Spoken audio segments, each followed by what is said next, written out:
আপনাদেরকে জানিয়ে রাখি আসন্ন ত্রয়োদশ জাতীয় সংসদ নির্বাচনে মনোনয়নপত্র ঘোষণার পর থেকে কিন্তু বিএনপির যে রংপুরের যে আসন রয়েছে সেই আসনগুলোতে বিএনপির যারা প্রার্থিতা মনোনয়ন পেয়েছেন তারা কিন্তু লিফলেট বিতরণ করছেন এবং তারেক রহমানের যে ৩১ দফা বাস্তবায়নের যে লিফলেট সেটা কিন্তু তারা বিতরণ করছেন। আমরা আজকে আছি রংপুরের মিঠাপুকুর উপজেলা যেটি ৫ আসন, সেখানে কিন্তু মনোনয়ন পেয়েছেন গোলাম রব্বানী। তিনি কিন্তু কিছুক্ষণ আগেই জনগণের পাশে গিয়ে কিন্তু তারেক রহমানের যে ৩১ দফা বাস্তবায়ন সেটার ক্ষেত্রে কিন্তু লিফলেট বিতরণ করছেন এবং আগামী দিনে তিনি যদি নির্বাচিত হন জনগণের পাশে কিভাবে থেকে কাজ করবেন সেই প্রতিশ্রুতি এবং ধারাবাহিকতা অব্যাহত রাখার কথা কিন্তু তিনি জানান দিচ্ছেন। আমরা দেখেছি এই মনোনয়নের ঘোষণার পর থেকে কিন্তু আসলে পাড়া মহল্লা একেবারেই যারা মনোনীত প্রার্থী রয়েছেন তারা কিন্তু একেবারেই চষে বেড়াচ্ছেন।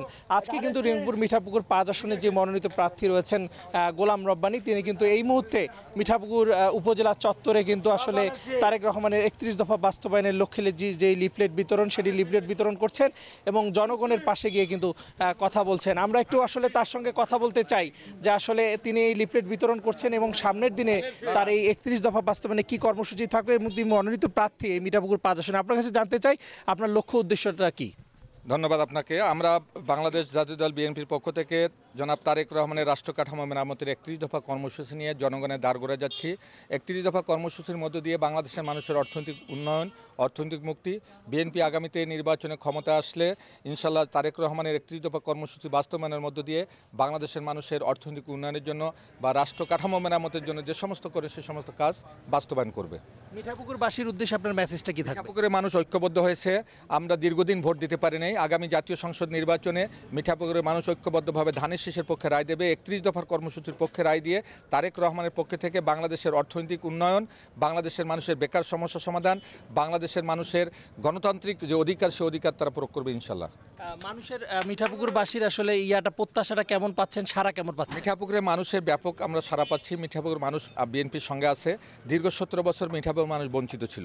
রাস্তাঘাটের সমস্যা, বেকার সমস্যা, বিভিন্ন ধরনের চিকিৎসা ব্যবস্থার সমস্যা রয়েছে। এই সমস্ত সমস্যা সমাধানের জন্য আমরা বিশ্বাস করি বাংলাদেশ জাতীয় দল বিএনপির পক্ষ থেকে আগামী জাতীয় সংসদ নির্বাচনে আমি ধানের শীষের পক্ষ থেকে নির্বাচিত হতে পারলে এই সমস্ত সমস্যার সমাধান করব।